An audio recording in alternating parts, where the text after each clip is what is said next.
Yokohama, toujours juste après la cérémonie d'ouverture, le président de la République, par intérim, a été reçu en audience par le secrétaire général des Nations Unies, Ban Ki-moon.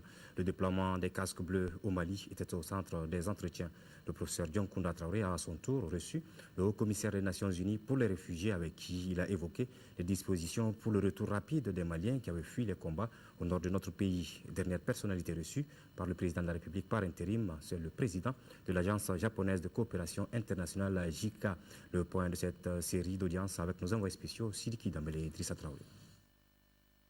Avec le secrétaire général des Nations Unies, Ban Ki-moon, il a surtout été question de la MINUSMA, la mission des Nations Unies pour la stabilisation au Mali, qui doit être déployée sur le terrain en juillet prochain.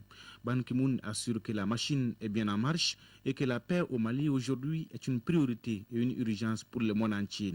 Il n'a pas manqué de saluer les efforts déployés par les autorités maliennes pour ramener la paix par le dialogue avant d'assurer du soutien de son institution pour la réussite des élections à venir. Autre soutien à la réussite des élections, c'est celui qu'entend apporter le Haut Commissariat des Nations Unies pour les réfugiés. Son patron, Antonio Guterres, ne manque pas d'initiative. Pour lui, à défaut de faire retourner les 175 000 Maliens réfugiés dans les pays voisins avant juillet, son organisme aidera les autorités maliennes à mettre en place un système permettant de voter sur les sites. Le retour de 175 000 réfugiés jusqu'aux élections est physiquement impossible.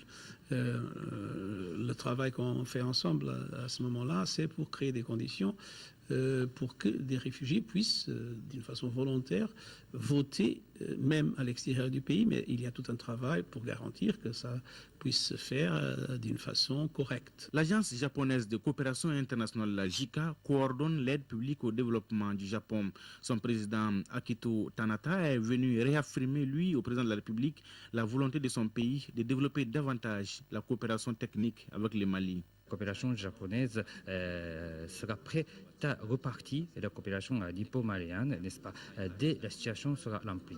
La JICA aussi donc envisage de reprendre notre coopération en matière surtout le développement des capacités des ressources humaines, le développement social ainsi que la promotion de croissance économique. Rappelons que l'aide publique au développement du Japon au Mali est l'une des plus importantes dont notre pays bénéficie.